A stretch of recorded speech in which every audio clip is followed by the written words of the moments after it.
কোন গুনাহে আল্লাহ বান্দার দিক থেকে মুখ ফিরিয়ে নেন। এই বিষয়ে প্রসিদ্ধ একটা হাদিস আছে, নবী সাল্লাল্লাহু আলাইহি ওয়াসাল্লাম বলেছেন, 3 ব্যক্তি এমন আছেন যাদের সাথে কিয়ামতের দিন আল্লাহ কথা বলবেন না, তাদেরকে আল্লাহ তাআলা পবিত্র করবেন না। এই মানুষগুলো যাদের থেকে আল্লাহ তাআলা মুখ ফিরিয়ে নেবেন, তাদের সাথে আল্লাহ কথা বলবেন না, তাদেরকে আল্লাহ পবিত্র করবেন না।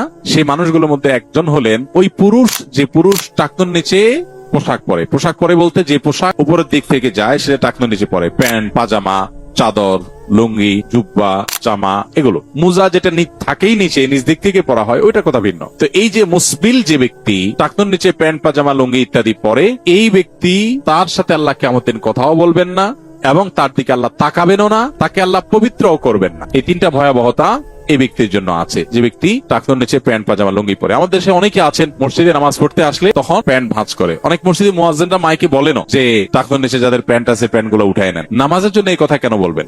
এই সম্পর্কে একটা জয়ীফ হাদিস আছে যে মুসবিল ইজারে নামাজ কবুল হয় না। হাদিসটা সহিহ সূত্রে বর্ণিত না। বিশুদ্ধ হাদিসগুলো সবগুলো হলো কমন এবং জেনারেল, সব সময়ের জন্য এটা প্রযোজ্য যে পুরুষ মানুষ টাকনুর নিচে পোশাক পরবে না। এখন বৈজ্ঞানিক গবেষণা বলছে যে এটা পুরুষের জন্য ক্ষতিকর। যাই হোক, সেটা গবেষণা কি প্রমাণ হয়েছে এটা বড় কথা না, বড় কথা হলো নবী সাল্লাল্লাহু আলাইহি ওয়াসাল্লাম নিষেধ করেছেন। বাস শেষ। অতএব এই ব্যক্তি, যে ব্যক্তি টাকনুর নিচে প্যান্ট, পাজামা, লুঙ্গি, জুব্বা ইত্যাদি পরে, এই ব্যক্তি থেকে আল্লাহ কিয়ামতের মুখ ফিরিয়ে নেবেন। খুব ভয়াবহ কথা। 2 নম্বর হলেন ওই ব্যক্তি, যে ব্যক্তি কাউকে দান করে খোঁটা দেয় অথবা যাকে দান করেছেন তাকে নানার কথা দিয়ে কষ্ট দেয়। দান করেছেন, আল্লাহর কাছে আশা করবেন এর বিনিময়।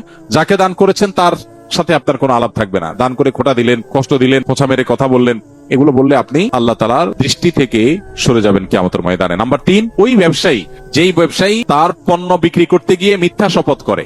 এখন তো ঘরে ঘরে ভাই আল্লাহর কিরা, এটা কিনা পড়ছে এত, ভাই কিনতেও পারে না এত টাকা দিয়া, ডাহা মিথ্যা কথা। তো এই ব্যবসায়ী যে তার পণ্য বিক্রি করার প্রয়োজনে মিথ্যা শপথ করে ক্রেতাদের সাথে, কাস্টমারের সাথে, তার দিকে আল্লাহ তাকাবেন না, তাকে পবিত্র করবেন না এবং কিয়ামতের দিন আল্লাহ রাব্বুল আলামিন তার সাথে কথাও বলবেন না। আল্লাহ আমাদেরকে এই সমস্ত বদগুণ, খারাপ গুণ থেকে, চরিত্র থেকে হেফাজত থাকার তৌফিক দান করুন। দুর্ঘটনায় কোনো ব্যক্তি মারা গেলে ক্ষতিপূরণ হিসাবে তার পরিবার নিকট সামান্য কিছু অর্থ আমাদের দেশে প্রদান করা হয়। এটা শরীয়ত সম্মত কিনা বা শরীয়ত কি বলা হয়েছে? ভাই, কোনো মানুষ যদি কারোর ভুলে মারা যায়, তাহলে যার ভুলে মারা গেল তাকে রক্তমূল্য দিতে হয়, যেটাকে শরিয়ার পরিভাষায় দিয়ত বলা হয়। এই দিয়তের পরিমাণ হলো 100 ওঁট।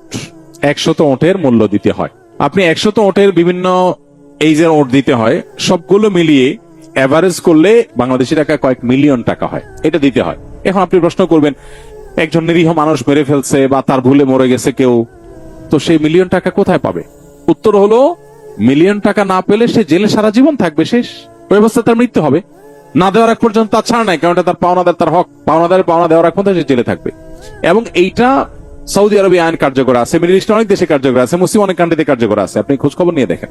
শুধু সেটাই না, যেন এই ধরনের শাস্তির ফলে এই অপরাধের প্রবণতা বা এরকম ভুল ভ্রান্তির প্রবণতা বা পরিমাণ যেন কমে আসে, সেজন্য এই টাকা পরিশোধের ক্ষেত্রে দায় অন্যদের, অর্থাৎ অন্যদের বলতে যেই ব্যক্তি দোষী তার সংশ্লিষ্ট অন্যদেরকেও বাধ্য করা হয়। এটাকে আকেলা বলা হয় শরিয়ার পরিভাষা। অর্থাৎ যে এই দুর্ঘটনার কারণে বা যার ভুলের কারণে কেউ মারা গেল, তার বংশের লোকজন, আত্মীয় স্বজনের লোকজন, ধরুন তার অ্যাসোসিয়েশনের লোকজন, একজন ড্রাইভার ভুল করলো, তার সাথে জড়িত, তার সংশ্লিষ্ট আর অনেকে আছে। অতএব সবাইকে আনুপাতিক হারে ভাগ করে হলো এই দায় নিতে হয়। এটার ফলে কি হয়? এটার ফলে একজন মানুষ, ব্যক্তি শুধু সতর্ক হয় না, পুরো সোসাইটি সতর্ক হয়ে যায় যে আমাদের সবাইকে এটার জন্য সাফার করতে হবে।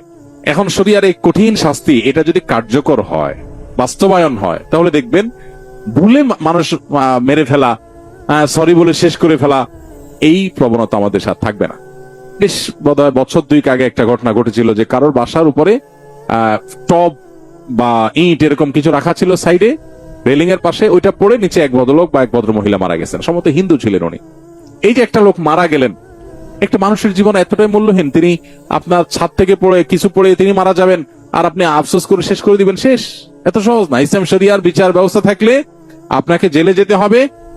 যদি আপনার অনিচ্ছাকৃত ভুলে হয়, তাহলে এটার রক্ত মূল্য পরিশোধ না করতে পারলে, যতদিন না করবেন আপনি জেলে থাকবেন। আপনার পুরো গোষ্ঠীর লোকজন, অ্যাসোসিয়েশন লোকজন সবাই মিলে এই টাকা জোগাড় করে আপনাকে মুক্ত করে করতে পারে, অথবা মৃত ব্যক্তির আত্মীয় স্বজন থেকে যদি মাফ আদায় করতে পারে বা কমাইতে পারে, ডিসকাউন্ট নিতে পারে, ওকে। আর না হলে আপনি সারা জীবন জেলে থাকবেন, শেষ। এখন আমাদের দেশে এই যে ত্রুটি বিচ্ছুতিগুলো, এই ত্রুটি বিচ্ছুতিগুলো কার, কোত্থেকে হলো, সেজন্য দায়ী কে, সেগুলোকে কোনোভাবে নিরূপণ করা হয় না, বরং সরকারিভাবে 10,000, 20,000, 25,000 টাকা লাশপতি দিয়ে দায় সারা হয়। 25,000 তো দূরের কথা, 25 লাখ টাকা দিলেও তো একটা মানুষের অভাব ওই ফ্যামিলিকে কখনো পূরণ করিয়ে দেওয়া সম্ভবপর হয় না। অতএব আল্লাহ রাব্বুল আলামিন আমাদেরকে বোঝার তৌফিক দান করুন যে শরিয়ার বাইরে মুক্তির আসলে কোনো পথ নাই, আমাদেরকে দিন শেষে শরিয়াতে ফিরে আসতে হবে। আশা করি ভিডিওটি দ্বারা আপনি উপকৃত হয়েছেন। ভিডিওটিতে লাইক করুন, আপনার কোনো প্রশ্ন বা জিজ্ঞাসা থাকলে এখনই কমেন্ট করুন এবং চ্যানেলটিকে এখনই সাবস্ক্রাইব করে সাথেই থাকুন।